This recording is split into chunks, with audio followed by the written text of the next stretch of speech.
Welcome back to the Blanco channel. How you doing? Today we're going to be talking about the Goodwill by the pound bins. Now, my third cousin Papa recently did a video about the bins. However, unfortunately, the squirrely little guy that he hangs out with, well, there was an incident with him and they didn't finish their comprehensive video, which is a shame. Look at all this cool stuff that I've made from stuff from the Goodwill by the pound. This little robot guy that I made from Mr. Potato Head, his eyes light up. Isn't that cool? He's got little glass eyes that light up. That's really neat. So, I thought I would do a video that's your introduction to the Goodwill by the pound bins and the steps that you should take for maximum success.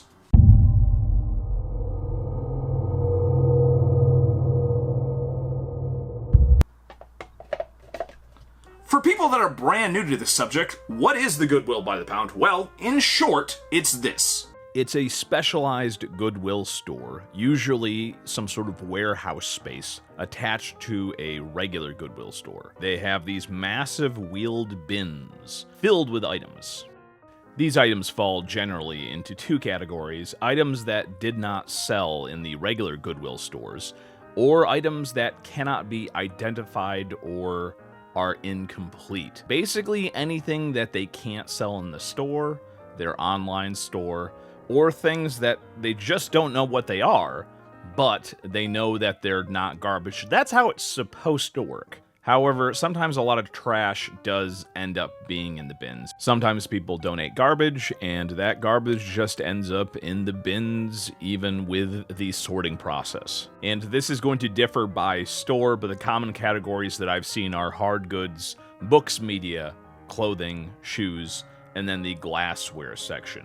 And each one of these subcategories is going to have a different price per pound.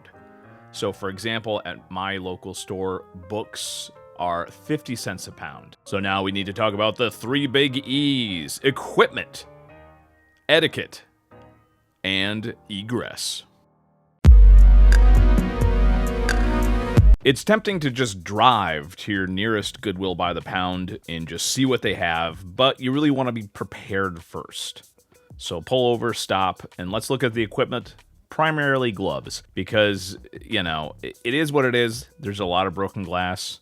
There's a lot of rusty metal.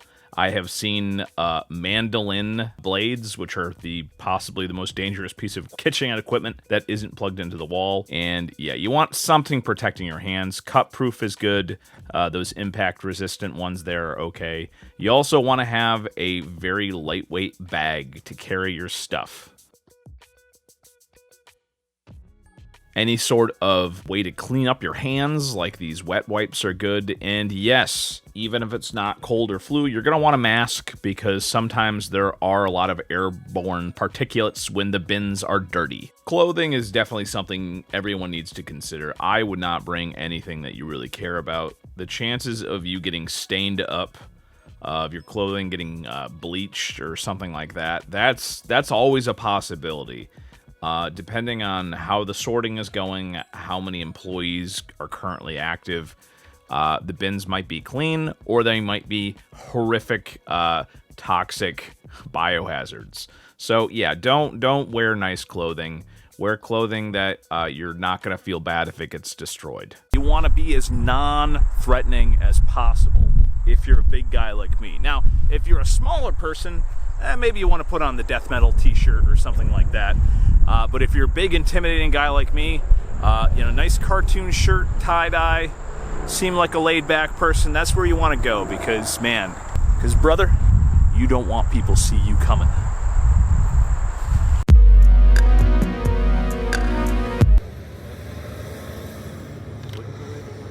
No union tag in it either, so it might be like 30s, 40s. Is this like finding the denim jeans in the salt mines? Pretty much, yeah, almost. We got these out of an attic last weekend. Those are like 30s, 40s moleskin pants, caked up in mold. And those are really cool faded slacks. Just looking at our riches. Alright, I've tried to write this last part out, but it's difficult to put into words just how many different types of people are at the Goodwill by the pound. depending on your store or the time of day or whatever. But there's going to be a wide variety, and it's going to be a lot of people are there because that is their job. That is how they make money. That is how they put food on the table. Other people are there because they want to make extra money because the economy's bad. So you're going to see people there that are, young people that you would think, well, don't these people have jobs? And yeah, they probably already do, but they don't get paid enough money. And these are the people that are out there hustling, trying to earn extra money. And there's going to be people like me who are there because they can make little videos on the internet to showcase what they found and stuff. And then there's people like me who are there because they do like crafting stuff and they need raw materials. And raw materials from the store are just too expensive nowadays. And there's a lot of people there that focus on specific things. So you want to... My thing is that the first couple times you go, you might want to hold back a little bit and just kind of understand the vibe of your particular store.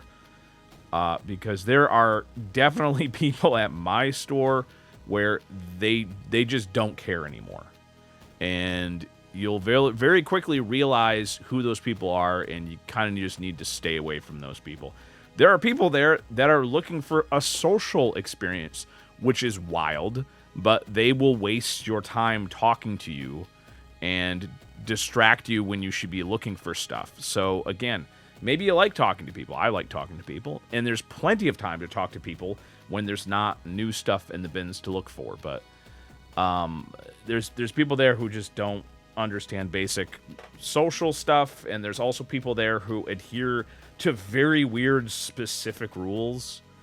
When I first started going to the bin, some guy who was older than me said, hey, you're not supposed to do it like that. And he was talking about weird rules about like going through the bins and rotations and stuff. And later I found out there are no rules. That dude was just talking about rules that he made up in his own head.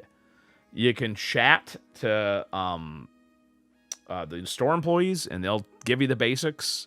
It basically is no pushing, no running. Don't grab stuff out of other people's hands. But other than that, there really isn't some weird codified set of rules on how you go through stuff. There's going to be a bunch of people lining up to the bins in different ways. And, in general, you just kind of know what you want to go for. And so you want to kind of arrange yourself so you can walk towards the bin that you want to go through. And you kind of want to go through the bin. And kind of a natural flow of what to do next kind of happens where you're all kind of like going through the bin, either left or right, depending on what's going on. And, that's all it is. You just kind of have to be aware of your surroundings at all times. And yes, that also means that people are probably going to steal stuff from you. They did it to me when I first started going to the bins. That's why I don't use a cart anymore. I just have the bag. I've not used a cart since I got a bunch of stuff stolen out of my cart. And that was by like a little kid and an old lady. So, what am I supposed to do? Am I supposed to yell at an old kid and an old lady? Am I supposed to narc on them to the employees? Like, it's just, it is what it is. Just be aware of your surroundings. I cannot stress this enough. Plan out your urination. Because I'm sorry, but there is no etiquette when it comes to the bathrooms. I don't know if this is just a thing to the stores that I've gone to, but using the restrooms at the Goodwill by the pound is effing terrible. I would say figure out where the nearest grocery store or public bathroom is so you know to go there and use that. So you don't have to depend on using the bathroom at the bins because you don't know if somebody's going to be in there for 30 minutes. You don't know if there's going to be somebody who has like a whole extended family waiting in line to go to the bathroom, and it's going to take an hour before you can use the restroom there. Or you don't know if you're going to be trying to use the bathroom and somebody's like literally like kicking the door down while you're trying to use the restroom real quick. So yeah, I would say the bathrooms at the Goodwill by the pound itself should be considered for emergency use only. So again, plan out your bodily functions before you get to there because at least in my area, there is no etiquette when it comes to the bathrooms, and the store employees are so busy that the most that they will do is literally just close down the bathrooms if there's an issue.